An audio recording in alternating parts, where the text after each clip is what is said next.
আসসালামু আলাইকুম।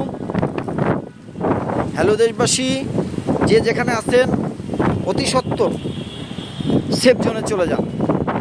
এই মুহূর্তে আকাশের অবস্থা খুবই ভয়াবহ। আমি আছি এই মুহূর্তে মিরপুর 1 নম্বর এরিয়ায়। তো আমরা এই গত এক সপ্তাহ যাবৎ প্রচণ্ড তাপদাহে অতিষ্ঠ জনজীবন। এমতো অবস্থায় সবার চাওয়া এবং পাওয়া ছিল একটাই, যে আল্লাহর রহমতের বৃষ্টির অপেক্ষা। তো বৃষ্টি আল্লাহর রহমত আর বৃষ্টি হোক, এটা আমরা সবাই চাই। কিন্তু হঠাৎ করে আপনার এরকমের কালবৈশাখী ঝড় বলা হয় বা প্রচণ্ড তাপদাহর পরে যে ঝড়ো হাওয়া বা বাতাসের কারণে ক্ষতি হোক, এটা আমরা আসলে আশা করি না বা চাইও না। কিন্তু বৃষ্টি আশা করি। বৃষ্টির জন্য আমরা আল্লাহর কাছে রহমতের বর্ষিত করার জন্য আমরা অনেকে দোয়া করেছি।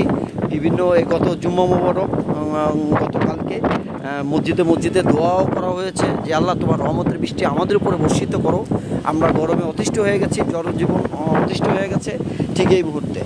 তো এমতো অবস্থায় বৃষ্টি হলে খুবই ভালো হবে, আর বৃষ্টি আমরা আশাও করছি। কিন্তু বজ্রবৃষ্টি এবং প্রচণ্ড বাতাস না বয়ে ক্ষতিসাধন না হয়, সেটাও আমরা দোয়া করব।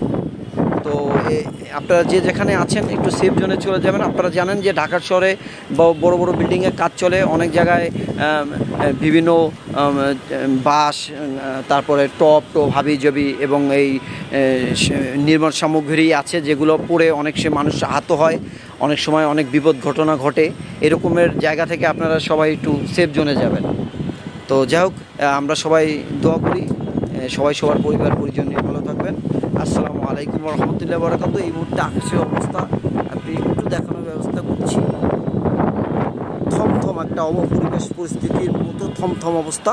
তা যে কোনো মুহূর্তে আল্লাহর রহমতের বৃষ্টি বর্ষিত হবে ইনশাল্লাহ। আসসালামু আলাইকুম ওয়া রাহমাতুল্লাহি ওয়া বারাকাতুহু।